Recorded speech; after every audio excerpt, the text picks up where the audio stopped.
Okay guys, today we're going to talk about the Illinois International Port District.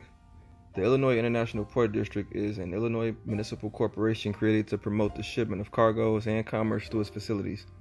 The Illinois International Port District is the owner and master landlord controlling the two land areas in South Chicago. The Iroquois Landing Terminal, an open paved terminal with 3,000 linear feet of ship and barge berthing space located at the mouth of the Calumet River in the southwest corner of Lake Michigan, and Senator Dan Doherty, which encompasses approximately 1,600 acres of land and currently is home to various harbor operations and terminals located at the junction of the Grand Calumet and Little Calumet Rivers, situated 6 miles inland from Lake Michigan. The International Illinois Port District's harbor facilities are served by rail facilities and are adjacent to 3 interstate highways and feature an abundance of warehouse facilities. So this next piece is going to be talking about economic impact data. The Illinois International Port District owns nearly 2,000 acres of industrial and recreational land on Chicago's southeast side. This area of Chicago, known as the Calumet Industrial Corridor, has long served as a manufacturing and freight center of national importance. The port is a large part of the freight-intensive area in southeast Chicago, enabling national and international cargo shipments to come through via the St. Lawrence Seaway and the Mississippi River. Its multimodal facility also provides the means to move bulk commodities like lumber and mineral aggregates across the Chicago region and beyond, whether by water, trains, or trucks. If you guys want to know more about this, you can go to iipd.com. So here's the history of it all. Founded at the mouth of what is now the Chicago River on Lake Michigan by an 18th century fur trapper named John Baptist Point DeSable. You guys can go to DeSable Museum in Washington Park if you want to know more about that. Chicago has a long history as a center of commerce shipping. Fur traders from the upper Midwest used Chicago as the distribution point for their products, as did Midwestern farmers and lumber producers shipping their products east. With the creation of the Illinois and Michigan Canal in 1848, creating an unbroken inland waterway from the Atlantic Ocean to the Gulf of Mexico, shipping in Chicago expanded, even as the emerging railroad industry was eclipsing the era of canals. Port activities remained centered on the Chicago River well into the 20th century. In 1909, the city's Harbor and Waterways Commission offered a plan to construct several piers, leading to the construction of Navy Pier. 4 years later, in 1913, the General Assembly passed legislation enabling the city to acquire, develop, and own and operate port facilities within city limits.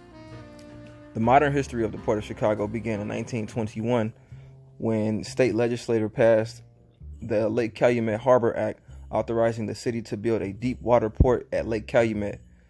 Late that year, the city adopted the Van Vlissingen Plan, which remains the port's basic framework for commercial shipping and industrial development. Regularly scheduled overseas shipping service was established in 1935, and in 1941, the Chicago Plan Commission published an industrial development plan for the Lake Calumet area. 5 years later, Congress authorized the Cal-SAG project to facilitate barge traffic between Lake Michigan and the Illinois and Mississippi rivers. In 1951, the General Assembly created the Chicago Regional Port District to oversee harbor and port development.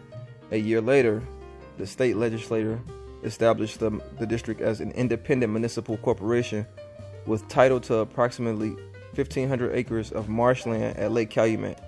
A plan released in 1953 called for construction of turning basin docks, grain elevators, and public terminals, and renamed the harbor the Senator Dan Doherty Harbor, with the goal of completing construction by the opening of the St. Lawrence Seaway in 1958.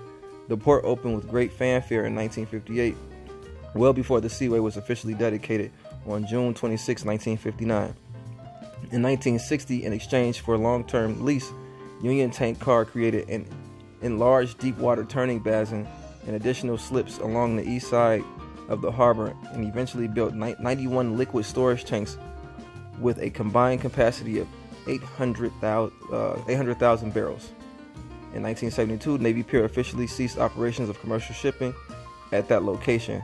In 1978, the Port District acquired an additional 190 acres at the mouth of the Calumet River, built 2 new terminal sheds, and rechristened the site Iroquois Landing, giving the district a second major waterfront site for the future.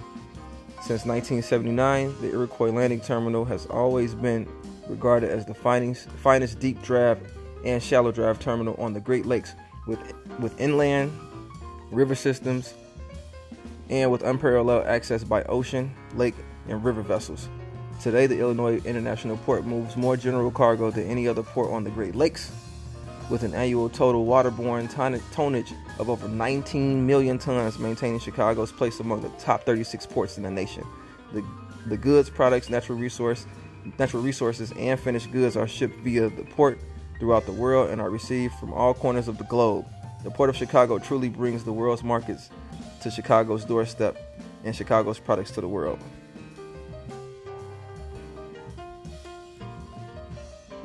I think the drugs come in through the port too. That's just between me and y'all though.